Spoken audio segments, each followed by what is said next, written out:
Assalamualaikum warahmatullahi wabarakatuh. Apa kabar teman-teman semua? Ketemu lagi dengan saya di channel Berdesa. Kali ini saya akan bicara sedikit berbeda ya, karena kali ini saya tidak akan berbicara soal desa. Saya tertarik untuk mengomentari yang sedang viral saat ini mengenai pernyataan Pak Edi Mulyadi terhadap pemindahan ibu kota negara ke Kalimantan. Kenapa saya ingin berkomentar ya? Ya karena saya ini adalah orang yang lahir, besar dan sampai dengan saat ini tinggal di Kalimantan. Saya memang bukan suku asli Kalimantan. Ya, orang tua saya merupakan pendatang ya, tahun 80-an ya, hijrah ke Kalimantan dan saya lahir di sini. Saya ingin menunjukkan perspektif atau cara pandang orang seperti saya, pendatang, bukan suku asli, ya, yang mendiami Kalimantan dari lahir. Kalau kita bicara soal ketersinggungan teman-teman saudara-saudara kita, ya, suku asli Kalimantan, ya, memang sensitif ya. Ya, pernyataan Pak Edi Mulyadi, ya, tidak usah saya ulang lah kalimatnya ya, teman-teman semua sudah tahu, se-Indonesia sudah tahu. Memang cukup menyinggung, bahkan melukai perasaan saudara-saudara kita semua, termasuk kami. Termasuk saya yang notabene bukan suku asli ya, tapi lahir dan besar di Kalimantan juga turut merasakan hal yang sama. Kita kali ini saya tidak mengomentari masalah suku, tapi kita lihat realita yang terjadi di Kalimantan. Teman-teman tahu bahwa Kalimantan ini merupakan salah satu pulau yang dianugerahi Tuhan, memiliki sumber daya alam yang luar biasa. Bahkan kalau teman-teman boleh cek data ya, Kalimantan Timur khususnya itu salah satu penyumbang APBN terbesar dari sektor migas kalau saya tidak salah. Rata-rata setiap tahun itu tidak kurang dari 300 triliun ya, yang disumbangkan oleh Kalimantan Timur untuk APBN. Kemudian berapa yang didapat dari dana bagi hasilnya? Ya kita lihat sajalah APBD setiap daerah di Kalimantan Timur itu rata-rata. Ya rata-rata tidak lebih dari 2 triliun per tahun. Ini kan apa ya? Jauh dari kata keadilan.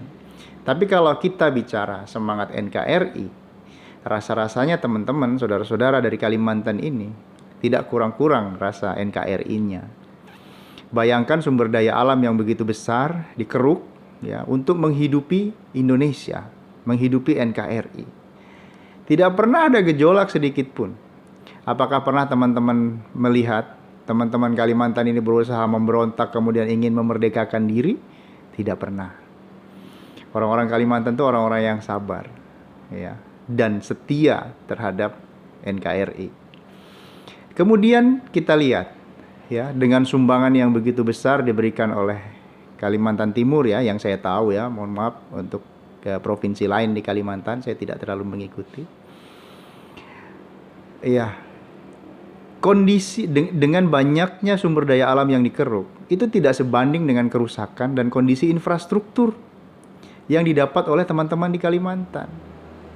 Kalau bisa dibilang Kalimantan selama ini tertinggal, ya bisa bilang tertinggal. Karena infrastrukturnya mengenaskan. Jalan, jembatan, kemudian apa? Bendungan. Rasa-rasanya baru kali ini ya ada bendungan yang dibangun di Kalimantan. Begitu juga ya, infrastruktur lain. Kalau dibilang Kalimantan ini tertinggal, ya kami orang Kalimantan merasa bahwa kami memang tertinggal. Bahkan mungkin ditinggal. Kenapa saya bilang ditinggal? Bayangkan satu kabupaten, satu kota di Kalimantan Timur itu membangun ya tidak lebih dengan dana 2 triliun APBD-nya setiap tahun. Sementara kalau kita berkaca pada DKI yang bisa sampai 70 triliun, artinya DKI membangun 1 tahun itu sama dengan kami membangun lebih dari 30 tahun dengan dana yang sama. Apakah infrastruktur kami tertinggal? Jelas tertinggal. Tapi yang jadi pertanyaan, apakah kami teriak? Tidak. Kalimantan tidak pernah teriak. Tidak pernah minta merdeka. Tidak minta otonomi khusus juga. tidak. Nah, yang menyakitkan itu ya kalimat itu. Kami memang sudah tertinggal dari sisi infrastruktur. Kami tertinggal. Tapi dengan kami tertinggal, ya, dengan loyalitas terhadap NKRI ini rasa-rasanya tidak pantas lah. Ya, ada kata-kata yang melukai perasaan seperti yang Pak Edi Mulyadi itu sampaikan. Saya nggak mau mengulang lah, itu cukup menyakitkan bagi kami warga Kalimantan. Walaupun saya bukan suku asli Kalimantan. Kita saat di bawah pemerintahan kolonial yang kurang lebih 350 tahun, Kalimantan masih ditinggali banyak sumber daya alam. Tapi kita merdeka 70 tahun, ya, sumber daya alam kita hampir habis di Kalimantan. Kami tidak dapat infrastruktur. Dapat, tapi ya tidak layak lah. Jadi ya, Kalimantan ini, saudara-saudara kita penduduk Kalimantan ini sudah cukup sabar, ya. Tidak pernah teriak. Tapi ya jangan juga disenggol seperti itu. Ya, Kalimantan ini, ya, saya tumbuh lahir besar di sini. Saya tahu persis bagaimana keharmonisan di sini seperti apa. Teman-teman pendatang itu ya dari pulau-pulau lain, dari daerah lain itu disambut dengan baik. Di sini bisa bekerja, mencari nafkah, mencari penghidupan dengan baik tanpa ada gangguan dari manapun. Saya pikir itu cukup merepresentasikan kebinekaan. Jadi tidak ada yang salah IKN dipindahkan ke Kalimantan, dan ini kami sebagai warga Kalimantan cukup mensyukuri itu. Cukup mensyukuri, sangat mensyukuri. Ini pertanda bahwa kami tidak akan ditinggalkan lagi. Kami akan mendapatkan infrastruktur yang lebih baik. Kami akan mendapatkan kesempatan menikmati fasilitas kesehatan yang baik, pendidikan yang baik, dengan adanya IKN dipindahkan ke Kalimantan. Begitu juga dengan lapangan kerja yang akan terbuka. Jadi rasa-rasanya ketersinggungan atau sakit hatinya teman-teman, saudara-saudara kita di Kalimantan itu cukup beralasan. Ya, tidak melulu bicara sensitivitas soal kesukuan saja, tapi soal bagaimana rasa keadilan itu. Dan pada video kali ini saya juga ingin mengucapkan terima kasih kepada pemerintahan Bapak Presiden Pak Jokowi yang telah memilih Kalimantan sebagai ibu kota negara.